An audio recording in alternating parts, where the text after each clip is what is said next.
His name is Zabrecky. He is dark and avant-garde, and the friendliest person I've ever met in magic.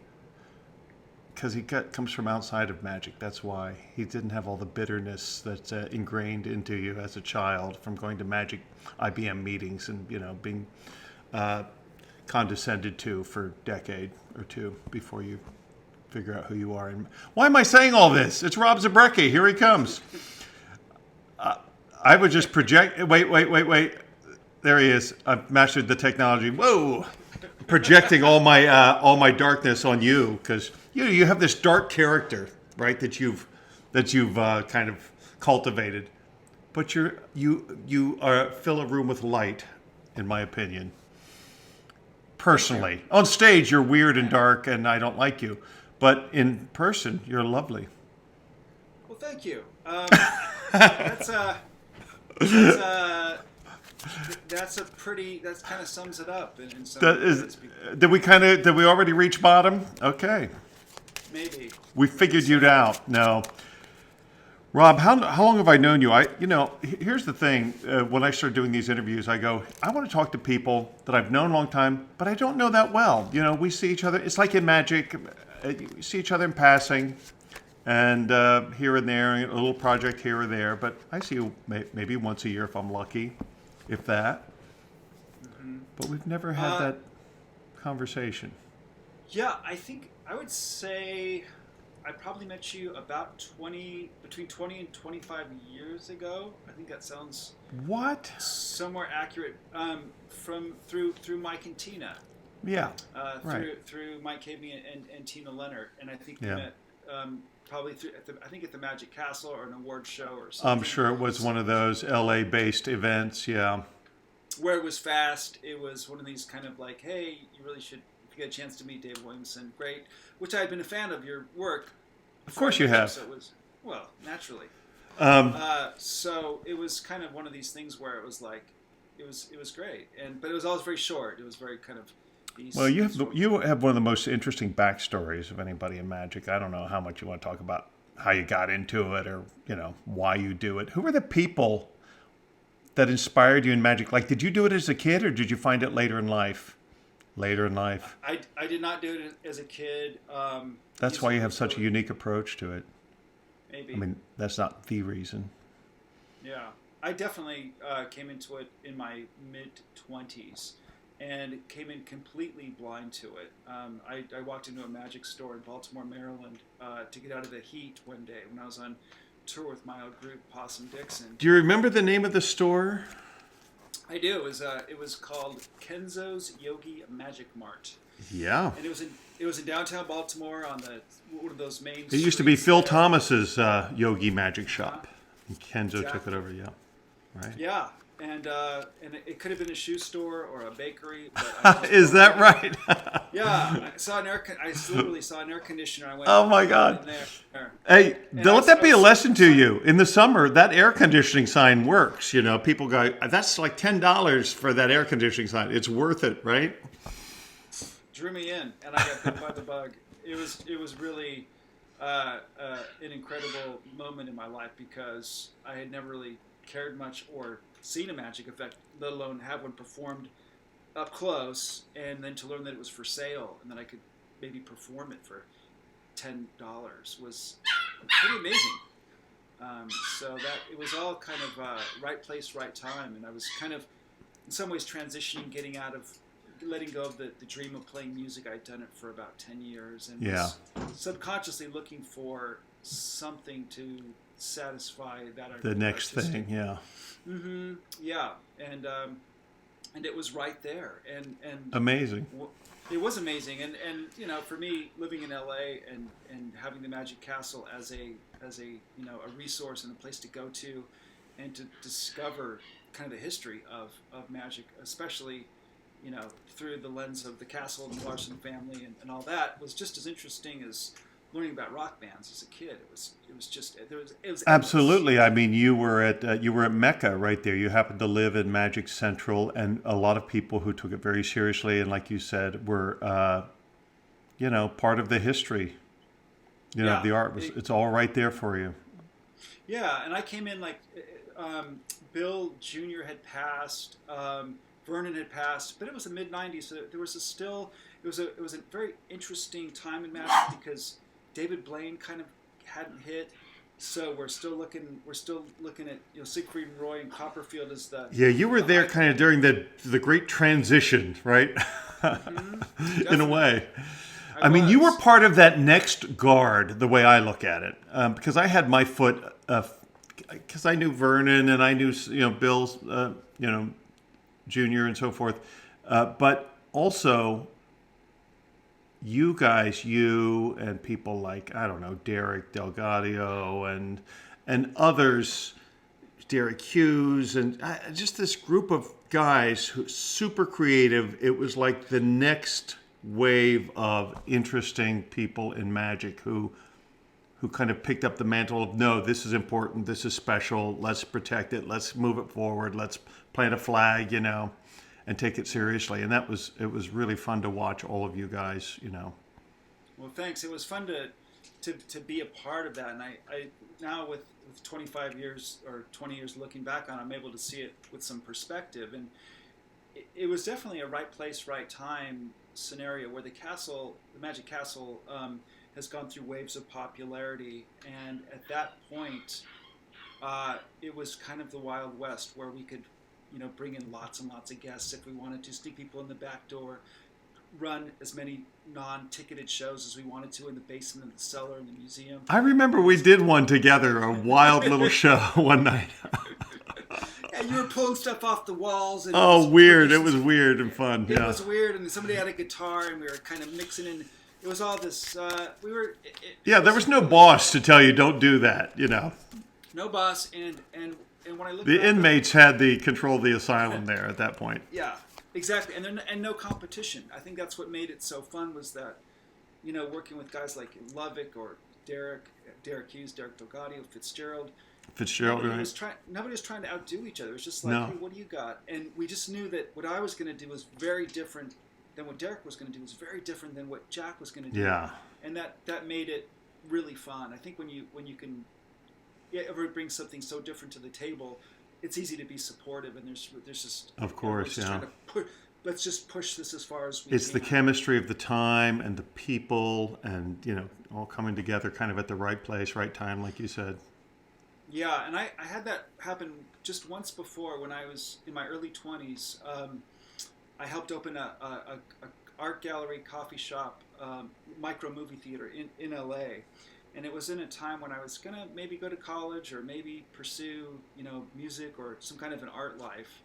And I helped a couple of friends open this place, and it turned out to be a really popular, mecca for what was going on in the music and art scene here in LA. And, bands like Nirvana played there early on. Right.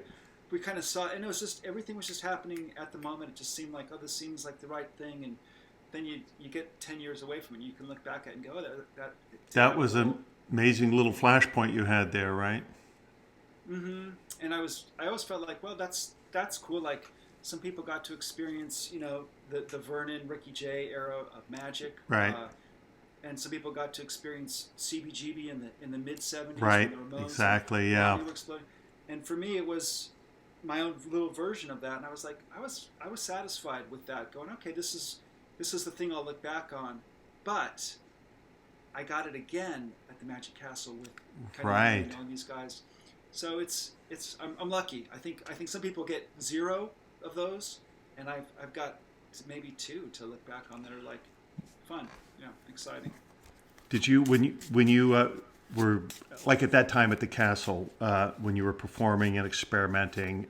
Did you kind of project out and go, okay, this is the way I want this career to go? I know the kind of projects and shows I want to do, or were you just kind of taking it, month by month to see what opportunities opened up? Or some people have a master plan, and a vision.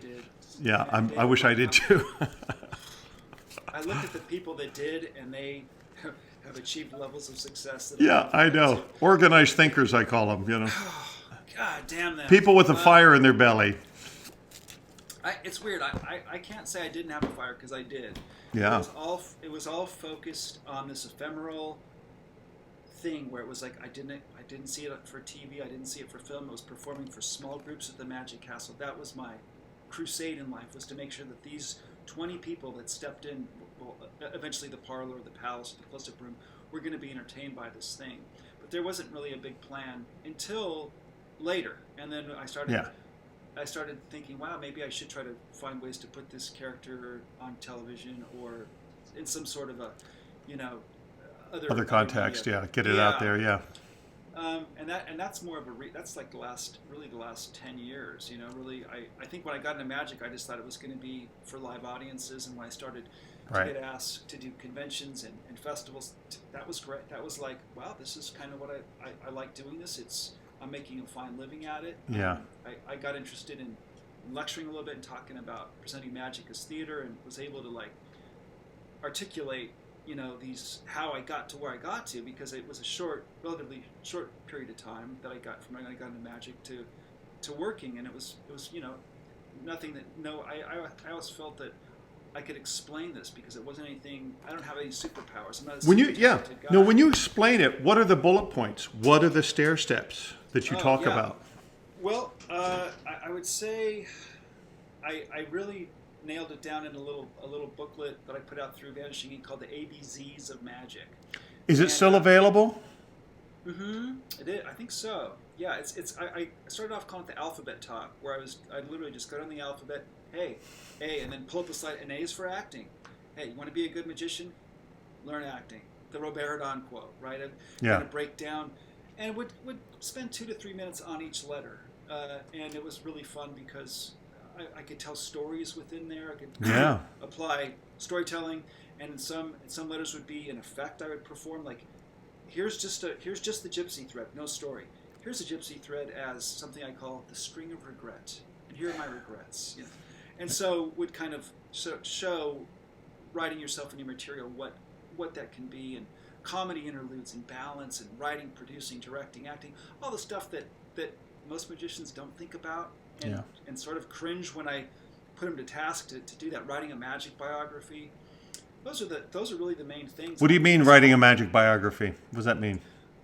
It means that you need. I feel if you really take magic serious and you want to tell stories through your magic, you should sit down and write yourself a 1-page bio. Pull up I don't care if you write it on crayon on the bathroom wall or a Word document. Is it like your mission statement or your backstory or your reason for, what is it? Yeah, it's who are you and what do you want? You know, who is this person? What is the audience seeing, and what are they trying to get out of magic? So I think that so what I did was I asked a bunch of performers for a magic bio so I could read them. For example, Max Maven, Tina Leonard, Mike Caveney, Carney, Lovick, Penn and Teller. So I kind of got people that some people would know, and some that they're a little more obscure, and just to give them the spectrum of what a biography could be, because I don't want to put too many. I don't want to make it seem like a homework assignment they don't want to do. Sure. So I want it to be something that maybe it is 4 sentences, but as long as you have something. It's just to get them looking inward a little bit and doing a little soul searching, like, you know, who are you projecting? What are you doing here? And what are you going to? And when you do that, you start when you're choosing material later on, you're going to go, well, that doesn't really. That doesn't fit. Yeah, exactly. Yeah. So I think it's so profoundly helpful to do that, and you just have something to look at. I mean, you have such a, you cut such a unique character, and we know who Zabrecky is, and we know what Zabrecky's about. You say Zabrecky, your mind immediately goes to, you know, this dark avant-garde, hilarious weirdness, you know, and you go, I love it. People just love that. They love it. And so do you have aha moments when you're reading a book or you're reading about an effect or a product and you go, ding, okay, that one's for me. I know I can do something with this. Where other people would go, I would never do that, you know. But you must have these wonderful, it's real juicy when that happens, when you know who you are. Because otherwise, people get lost. It's overwhelming. We're inundated with material, with ideas. There's so much out there. And there's so much out there before 1940 to call from. I mean, you don't have to go to buy the newest download to find material. You don't, and everyone does, and they'll continue to do that because we're raised as consumers. This is we go to conventions. We want Of course, yeah. Well, I saw this guy do this on Penn and Teller. I got it. I have to do that. I saw this at a, and that's how it is. yeah, that's fine. It's the hobbyist, the hobbyists do that, and the magic is a hobby for a lot of people. They're not trying to make a living from it. And I get it, and it's fine. Yeah, but those people generally don't get a lot out of my lectures. They might like some of the stories because they involve in some cases magicians that they know or heard of. But mostly at the end they're like, where do I buy magic all this lectures shit? are weird. I remember I did a lecture in Louisville, Kentucky, and they go, okay, now we do it on Wednesday night. Now you can't go too long because it's church night, and I go, Wednesday, okay, I'm in the Bible Belt here, and everybody brought their wives and their kids, for some reason. The wives are like sitting in the front row reading magazines or not paying attention. I go, why are you in the front row? And this guy came up to me at the intermission, this old man with a little 6-year-old girl in tow, and she was like all angry. He goes, are you going to do the raccoon or not? She's got school tomorrow. I was like, oh boy. Yeah. They are weird, and it's just one example of how you just got to do these lectures for yourself and hope that maybe one person's going to be like, thank you, I got something from that. Every time I've seen a magic lecture, I've gotten something out of it, and there are, when I was a kid, I just love, I'm so glad do you still do lectures? Have you done one recently? Or I do. I'm getting ready to brushing up on the ABZ's talk for, I'm going to go to FISM this year. So really, are you able to announce that? Oh, maybe not. Well, this one probably won't post until after it's announced. So I think I said FIDM, the Fashion Institute of Denmark, madams. You like dress monarchs. Yes. That's right. You polish the medals and all that, and the epaulets. So that's exactly. And my lecture applies to everybody. What was the thing we did? We did this at FISM in Italy. I made a video, and it was it FISM? It wasn't jism. It was some weird ism that we had. Oh my God, we got in so much trouble. I don't remember what it was. Yeah. Anyway, well, I might see you at FISM. I hope. Yeah. So, but the Wouldn't point that is, be great? That would be great. But yeah, I do enjoy a lecture. I love, I think anytime you are recounting information that is, in you in some way, it feels good I love sharing. I feel like I've taken so much from magic, and we all, as magicians, raid the cabinets, and we take stuff from here and there. And I give back, and I go, okay, I feel like I'm You're part of the chain. You're part of the chain because so many people gave before you. That's exactly the way I feel too. And I love that term you just said, raiding the cabinet, because that's what we all do. It's like take. Okay, now it's time to start giving a little bit too, because there's people coming up behind you that rely on that. It's, it's like you got to pass this on. And I told somebody once, I said, I don't think magic survives because of books and downloads and all that products. And it's people. It's sharing your passion. It's the people in front of you who were kind to you and shared with you and took time. And then you are now expected to turn around and do the same thing. Be that person for the people coming up behind you that you wanted in your life. Be that guy. So, I wholeheartedly I think agree. that's why magic to me has always been a very fraternal kind of sharing. Mm-hmm. That's why I'm still in it. It's not the tricks or any of it. It's the people, You're right. Very, very much different than the music. I came from a music background, and not so much in the bands. So here's what I've learned: the musicians and the magicians, very different kinds of people.